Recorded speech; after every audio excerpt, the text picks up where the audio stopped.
आत्मनिर्भर बनने की बात तो सब करते हैं, लेकिन आत्मनिर्भर बनना किसी किसी के ही बस की बात होती है। प्रधानमंत्री मोदी ने आत्मनिर्भर भारत का नारा दिया, लेकिन इसका असली अनुपालन किया है कांग्रेस के पवित्र परिवार ने।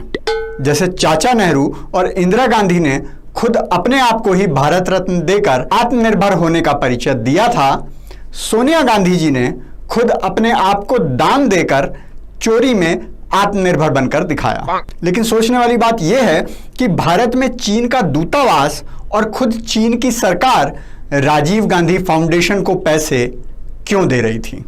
हे मनुष्य, बाबा के दरबार में आओ तो घंटी बजा के आना। हेलो एंड नमस्कार मित्रों।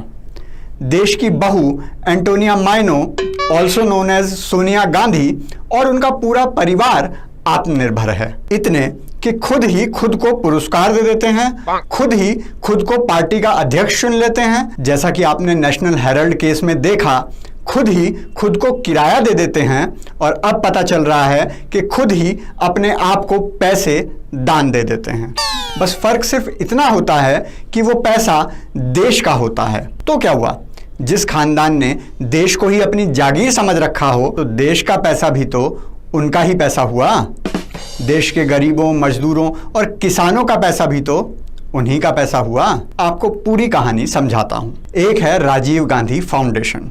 21 जून 1991 को सोनिया जी की अध्यक्षता में बनाई गई थी। ध्यान दीजिए, 21 मई 1991 को राजीव गांधी की दुर्भाग्यपूर्ण हत्या हुई थी, और ठीक एक महीने के अंदर 21 जून को यह फाउंडेशन बनाई गई। आमतौर पर जब घर में कोई ऐसा हादसा होता है तो एक महीने तक तो आने जाने वालों से ही परिवार को फुर्सत नहीं मिलती, परिवार सदमे से ही बाहर नहीं आ पाता। लेकिन श्रीमती गांधी को तो देश सेवा की इतनी जल्दी थी कि एक महीने के अंदर ही इस दुकान, माफ कीजिएगा, संस्थान की स्थापना कर दी। वैसे आपको बता दूं कि किसी भी संस्थान, किसी भी ट्रस्ट को बनाने में बहुत सी कानूनी कार्यवाही करनी पड़ती है। लगभग एक महीने का समय तो लग ही जाता है। मतलब प्लानिंग तो राजीव के जाते ही शुरू हो गई होगी। मतलब मैं तो बस ऐसे ही बता रहा हूं, कुछ गलत तो है नहीं। कुछ लोग जल्दी सदमे से उबर जाते हैं।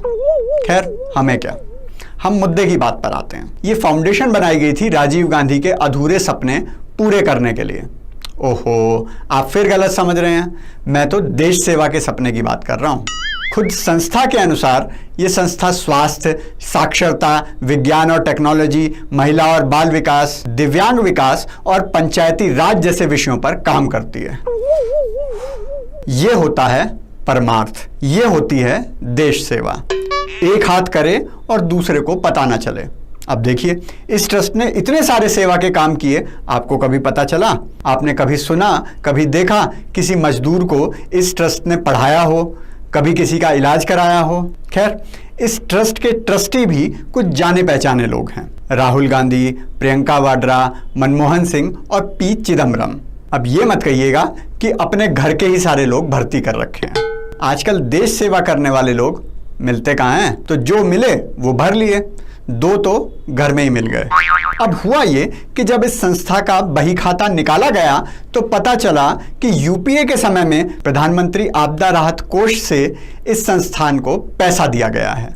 प्रधानमंत्री आपदा राहत कोष तो देश में आपदाओं पर खर्च करने के लिए होता है। ये सोनिया गांधी की प्राइवेट संस्था को पैसा दान में कैसे दे रहा है? रिपोर्ट को थोड़ा और नजदीक से देखा तो होश उड़ गए। 2005 से 2013 के बीच यूपीए के समय में 7 मंत्रालयों ने इस ट्रस्ट को पैसा दिया। गृह मंत्रालय, शिक्षा मंत्रालय, स्वास्थ्य मंत्रालय, पर्यावरण मंत्रालय, लघु उद्योग मंत्रालय, ग्रामीण विकास मंत्रालय और महिला और बाल विकास मंत्रालय। अभी से थक गए? अभी तो सुनते जाओ। कितनी सरकारी कंपनियों ने इस संस्था को पैसा दिया? LIC, सेल, गेल, ऑयल इंडिया लिमिटेड, ओरिएंटल बैंक ऑफ कॉमर्स, SBI, जो अपने कस्टमर को फॉर्म भरने के लिए एक पेन तक नहीं देते, बोलते हैं कि अपना पेन लेकर आओ, वो भी। Bank of Maharashtra, Hudco, ONGC और IDBI बैंक। अरे यार, पानी लाना। मतलब यार, कितना पैसा हजम कर गए। लेकिन असली खेल तो अभी आगे है। इतने से भी जब पेट नहीं भरा तो विदेशों से भी पैसा लेने लगे। अब आप कहोगे कि दूसरे देश वाले भारत के विकास के लिए पैसा क्यों देंगे? अरे वो हैं ही दिल के इतने अच्छे।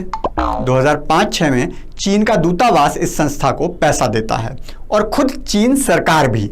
अब सोचने वाली बात यह है कि चीन की सरकार सोनिया जी की प्राइवेट संस्था को पैसा क्यों देती है। डोकलाम के समय राहुल गांधी गुपचुप चीन के राजदूतों से जाकर मिलते हैं।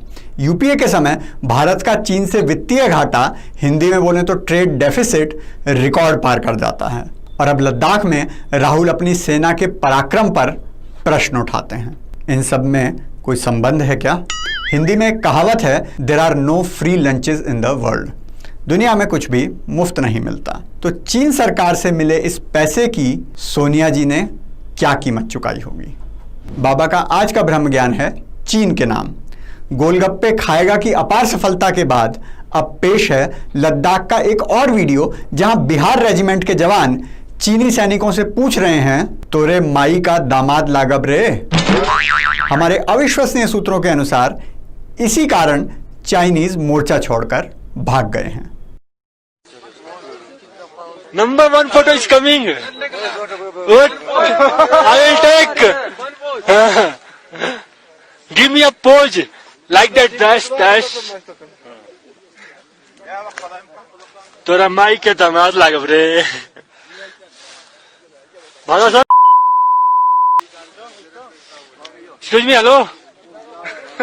Excuse me, hello. Hello sir. अगर आप भी सोनिया जी पर चीनी मेहरबानी का राज जानना चाहते हैं तो कृपया लाइक, शेयर, कमेंट और सब्सक्राइब जरूर करें, क्योंकि खुशियां बांटने से बढ़ती हैं।